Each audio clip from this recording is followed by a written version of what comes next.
Halo teman-teman semua, sampai berjumpa kembali. Saya sudah berjanji untuk memberikan layanan konsultasi bidang PWK.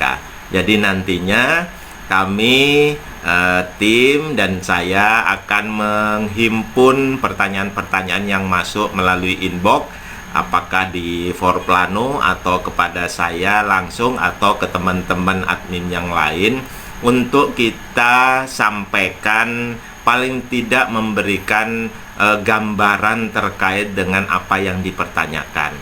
Jadi teman-teman semua jangan khawatir, kami sengaja untuk tidak menayangkan siapa yang bertanya, tapi lebih kepada memberikan wacana, memberikan ruang untuk kepada teman-teman semua, terutama planner, untuk juga ikut memahami apa yang juga dipertanyakan oleh teman yang bertanya tersebut. Mari kita ikuti bersama. Kembali teman-teman, beberapa hari ini sudah masuk 5 pertanyaan yang mungkin bisa saya jabarkan satu persatu. Yang pertama dari teman planner di Sulsel. Pertanyaannya begini, saya lagi di titik down sebagai planner. Saya merasa sangat awam dan tidak ada concern di tengah keilmuan kita yang luas. Saya semakin tertinggal saat bekerja di sebuah instansi karena minim juga ilmu selain kebijakan yang diimplementasikan. Sementara keilmuan kita dinamis. Saat ini sedang menunggu pengumuman untuk studi magister. Masa-masa kosong ini saya ingin optimalkan untuk recovery keilmuan saya dan mencoba mencari concern apa yang bisa saya ambil. Bagaimana saran Bapak terkait hal ini? Satu hal yang harus diingat bahwa keilmuan planner itu dinamis dan sangat luas. Jadi memang benar tadi, sangat luasnya concern kebidangan itu, karena selain PWK di atas sebagai bidang, di bawahnya ada subbidang. Subbidang itu banyak hal, bisa terkait dengan teknis, bisa terkait dengan kebijakan. Nah, kebetulan teman-teman, di kita sekarang dalam kondisi formal, pengakuan terkait dengan bidang dan subbidang itu ada mekanismenya melalui adanya sebuah dokumen SKKNI. Jika SKKNI sudah ada, berarti sudah dianggap apakah itu levelnya di bidang atau subbidang. Jadi sementara ini bidang PWK masih ngikut di bawahnya tata lingkungan kalau versinya di Jakon atau jasa konstruksi, atau yang sekarang teman-teman lebih paham dengan LPJK. Akan tapi nantinya, karena ini masa peralihan, karena nanti akan diendos oleh BNSP, nantinya kita akan dilayani oleh bidang karena sudah terbentuk LSP, dan bidangnya nanti bukan tata lingkungan lagi, akan tapi PWK.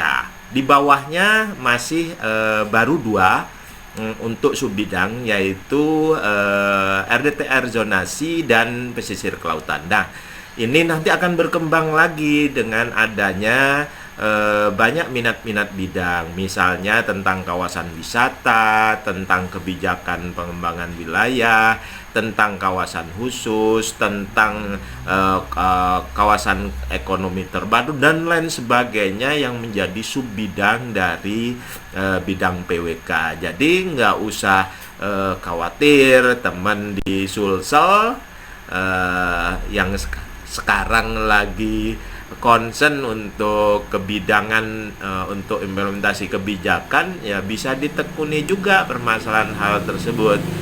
Hal yang lain kalau akan melanjutkan ke pengelolaan lingkungan juga tidak ada masalah, karena akan sangat bertalian dengan keilmuan atau kebidangan kita.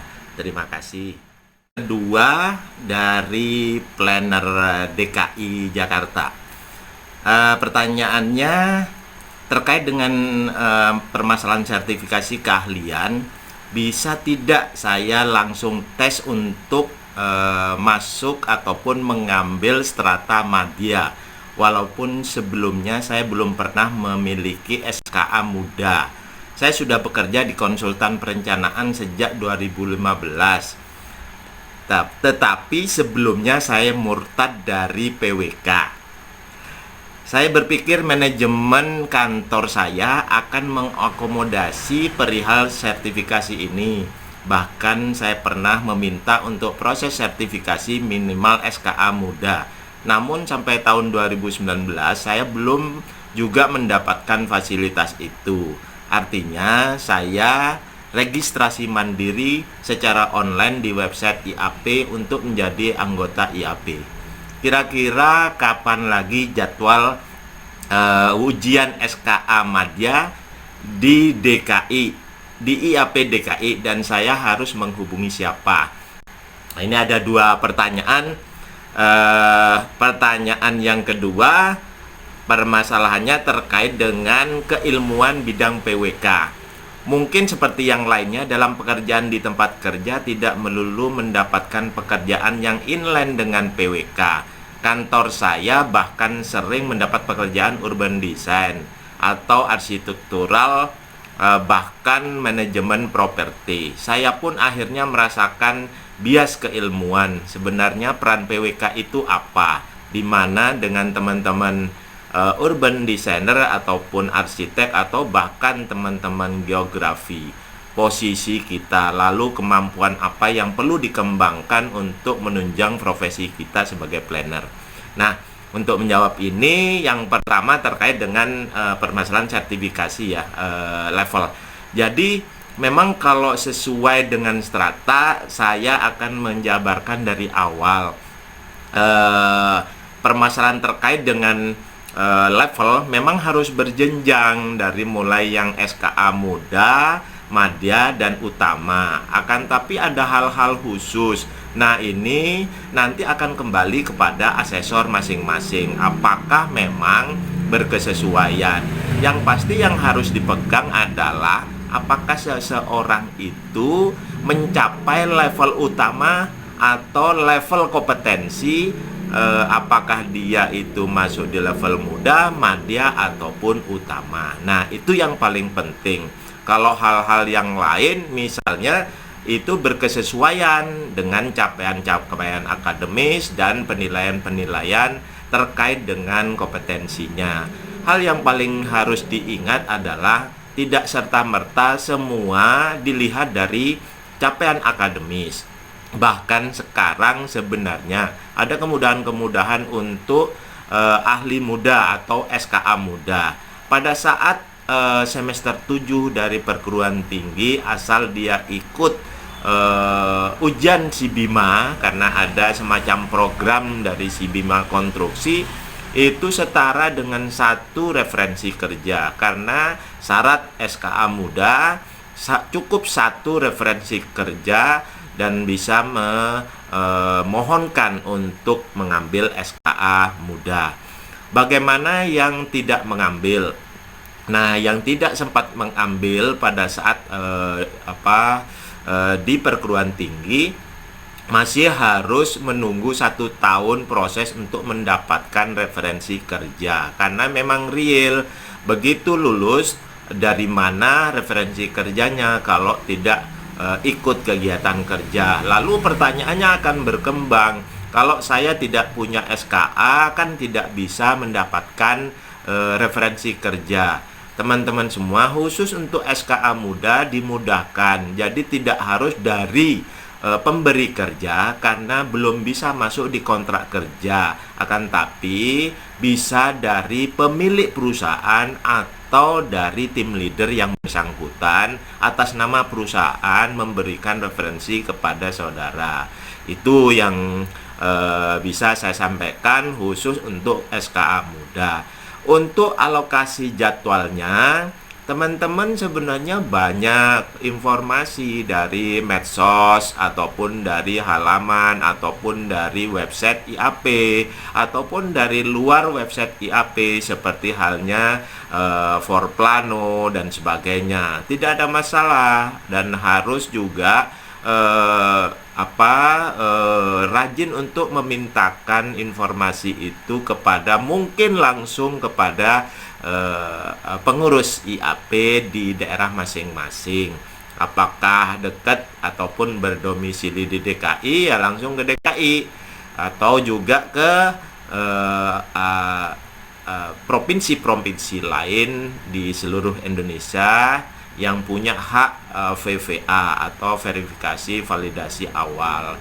Yang untuk pertanyaan kedua terkait permasalahan keilmuan, tadi disampaikan yang tidak inline dan sebagainya, teman planner IAP DKI, seperti yang saya sampaikan di pertanyaan teman dari Sulsel, bahwa keilmuan PWK itu luas. Jadi teman-teman yang merasa tidak inline dengan ke-PWK-an, pasti ada hal-hal yang nantinya pemikiran-pemikiran planner itu dibutuhkan. Jadi tidak harus merasa minder, itu bukan keilmuan dari PWK.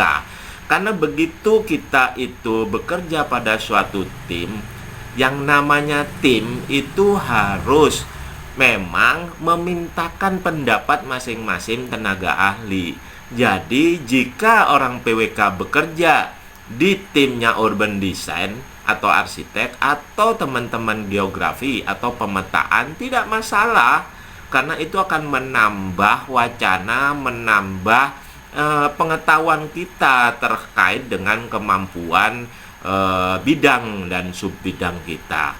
Akan tapi memang nantinya kita jangan mudah untuk melupakan core bidang kita, karena bagaimanapun apa yang ada dari keilmuan kita bisa memberikan sumbangsi pemikiran terkait dengan pekerjaan urban design, arsitek ataupun geografi. Itu yang saya maksud, bahwa dimanapun bias keilmuan itu, sebagai PWK kita bisa memberikan pertimbangan-pertimbangan logis terkait dengan keilmuan kita.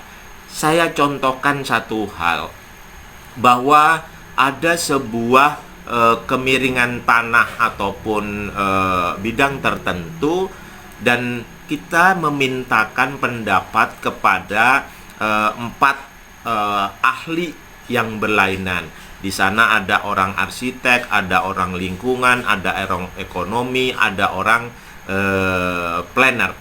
Nah, di dalamnya beberapa pertanyaan yang ada memfokuskan satu jenis pertanyaan yang utama. Bagaimana pendapat para ahli jika membangun dengan kondisi lahan yang 40% tersebut kemiringannya?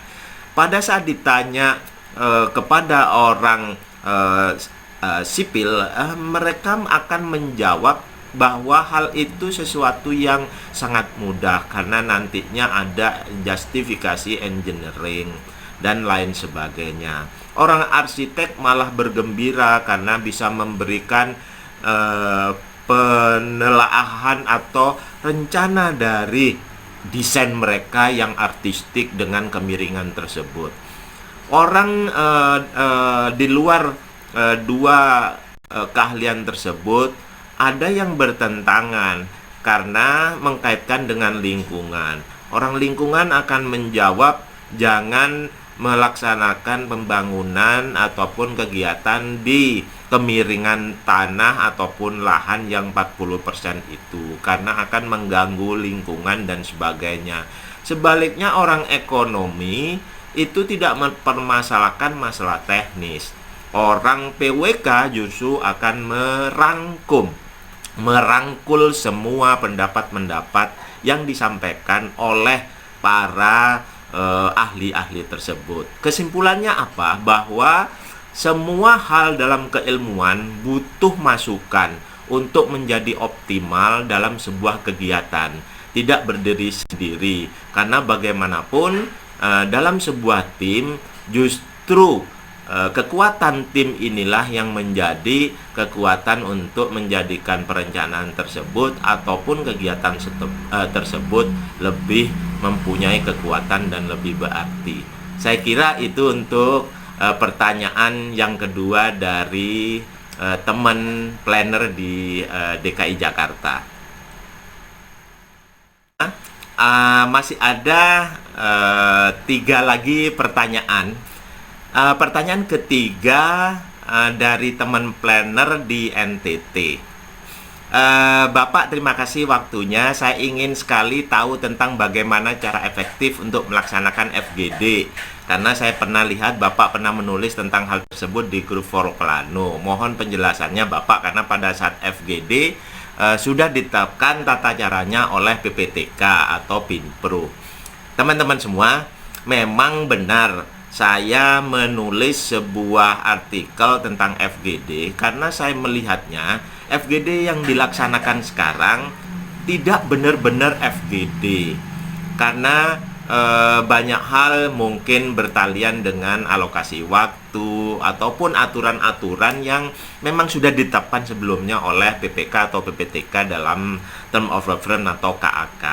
Jadi begini, FGD itu fokus group discussion. Jadi kita pada saat melakukan diskusi itu harus terfokus. Maka dari itu saya melakukan FGD berkesesuaian dengan apa yang akan nanti menjadi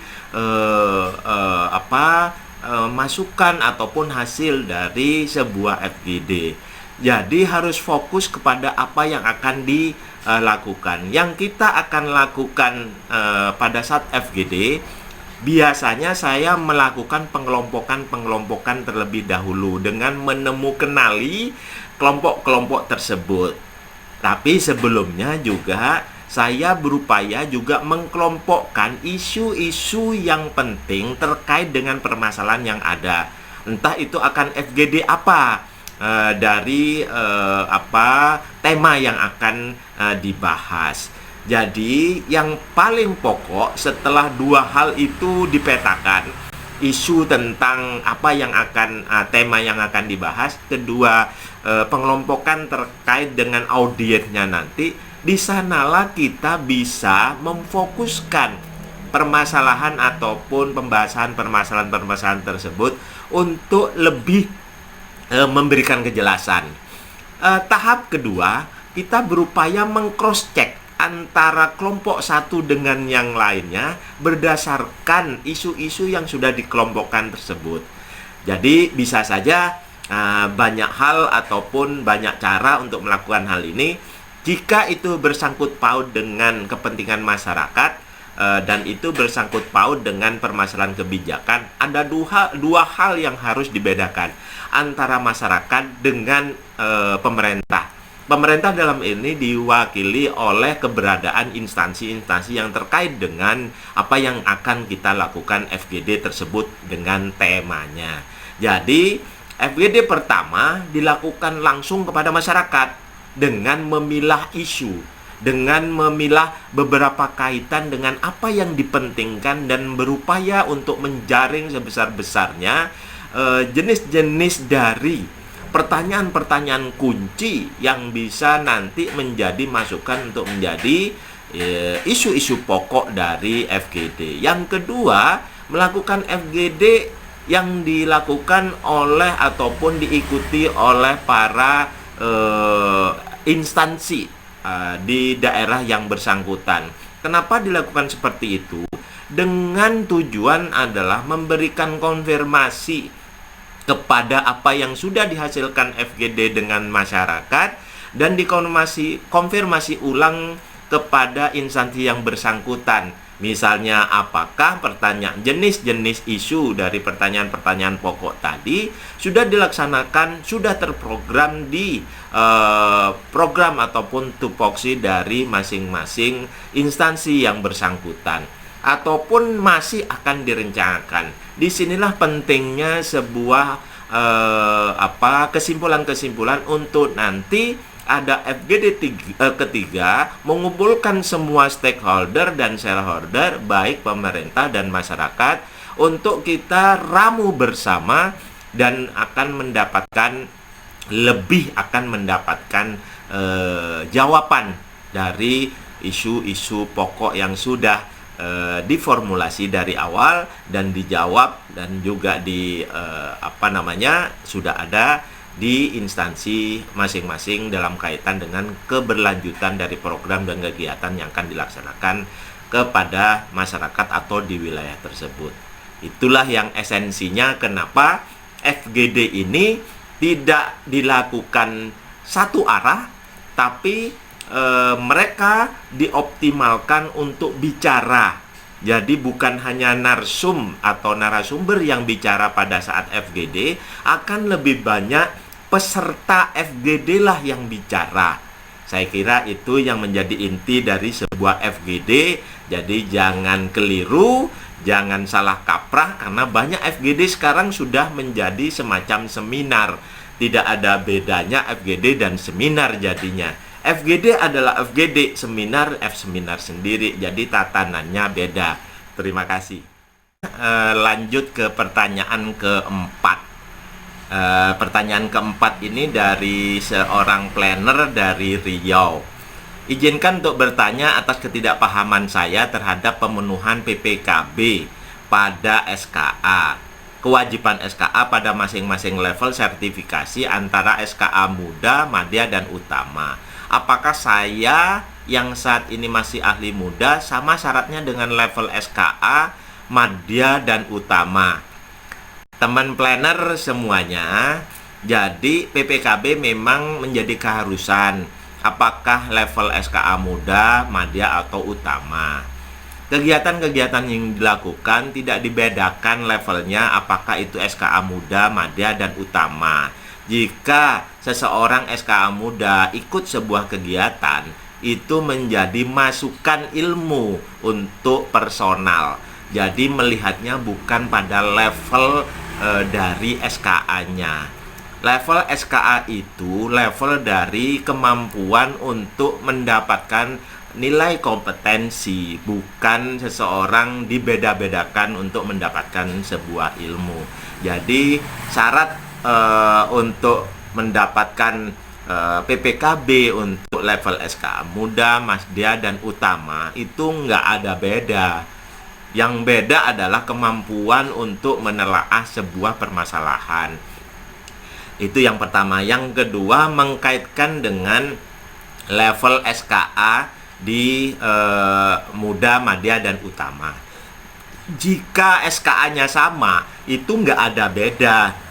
Jika kita bisa menunjukkan bukti, apakah itu sertifikat atau piagam, bisa foto diri dengan backdrop kegiatan yang bersangkutan, cukup untuk menandakan bahwa seseorang itu sudah mengupdate kemampuannya atau mengupdate kompetensinya. Itu kenapa sebuah level kompetensi mengkaitkan dengan nilai-nilai dari atau kum dari PPKB yang harus diambil itu ditentukan. Jadi sebenarnya tidak ada beda SKA muda, madya, dan utama. Besarnya pun untuk kum ataupun SKPK dari PPKB untuk muda, madya, dan utama itu sama. Kewajiban yang menjadi syarat untuk diambil pada PPKB, apakah wajib atau pilihan, maksudnya itu juga sama. Tidak ada beda antara SKA muda, madya, dan utama. Saya kira itu penjelasannya. Terima kasih. Ini pertanyaan terakhir dari teman planner di Banten. Bapak mohon izin bertanya tentang PPKB. Bagaimana saya bisa membedakan antara pembelajaran mandiri dan pembelajaran sehubungan dengan kegiatan kerja? Terima kasih. Teman-teman semua, memang pada poin ketiga dari jenis kegiatan antara pembelajaran mandiri dan pembelajaran sehubungan dengan kegiatan kerja ini seakan-akan memang sama, tapi ada yang beda di sini. Jadi kalau kita mau membedakan apakah itu pembelajaran mandiri atau tidak, itu mengkaitkan dengan cara kita, buktinya dengan cara yang ada. Misalnya begini, apakah itu berhubungan dengan kegiatan kerja? Semuanya berhubungan dengan kegiatan kerja, tapi yang real berhubungan dengan kegiatan kerja adalah bukti bahwa itu ada dengan kegiatan berhubungan dengan kegiatan kerja. Kegiatan kerja biasanya ada formalnya. Misalnya ada kegiatan yang berhubungan dengan pemerintah, yaitu proyek-proyek pemerintah. Biasanya dalam suatu diskusi, biasanya dalam sebuah proses tahapan-tahapan yang sebagai transfer knowledge sebagai proses diskusi ataupun juga sekaligus transfer knowledge untuk ke tim teknis atau di daerah, itu juga ada bukti bahwa di belakangnya atau di depannya itu ada backdrop. Jadi hal-hal yang membedakannya sebenarnya di situ.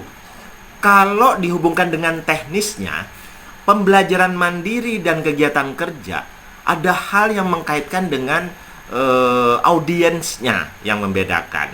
Jadi pembelajaran mandiri, kita ada acara-acara khusus yang menghususkan memberikan pembelajaran kepada orang lain terkait dengan apa yang menjadi topik bahasan ataupun bidangnya. Bisa saja terbalik, dia sebagai peserta dari sebuah pembelajaran mandiri. Hal-hal yang dimaksud memang secara langsung tidak ada hubungan dengan kegiatan kerja. Jadi tidak secara langsung, lain dengan pembelajaran sehubungan dengan penugasan atau kegiatan kerja. Dia dalam posisi sedang bekerja dan mempresentasikan kegiatannya yang bisa berupa transfer knowledge kepada tim teknis dan lain sebagainya. Pembelajaran mandiri di sini lebih kepada imbal balik kegiatan yang memungkinkan gitu update bidang dilakukan secara bergantian antara apa yang didapat dari si pelaku dari pembelajaran mandiri ini dengan pesertanya. Jadi ada hal yang beda antara pembelajaran mandiri dengan kegiatan kerja. Buktinya pun juga beda. Di pembelajaran mandiri sudah pasti akan bisa ditelusuri. Biasanya para asesor akan melihat di situ apakah masuk di pembelajaran mandiri atau kegiatan kerja.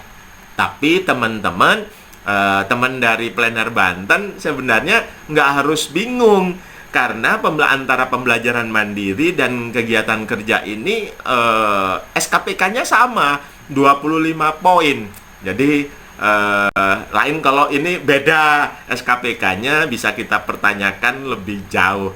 Jadi untuk lebih mudahnya, pembelajaran dengan sehubungan dengan kegiatan kerja atau pelaksanaan kegiatan kerja sudah pasti pada saat kita bekerja. Ada kegiatan diskusi, seminar, dan sebagainya.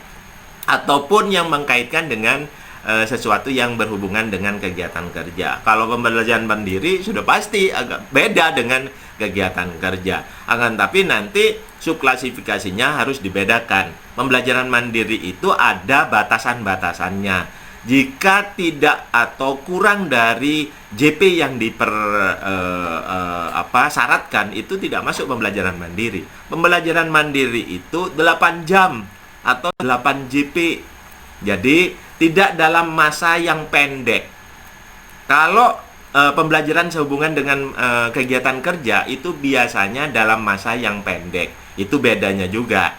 Jadi teman-teman, di pembelajaran mandiri itu ditandai dengan JP, biasanya 8 JP atau jam pelajaran, atau 8 jam kita mengikuti pembelajaran mandiri itu. Kalau cuma 1, 2, 3, 4 jam itu tidak masuk di pembelajaran mandiri.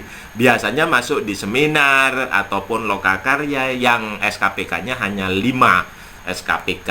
Jadi jangan salah mempersepsikan antara pembelajaran mandiri dengan pembelajaran sehubungan dengan kegiatan kerja. Saya kira itu. Terima kasih.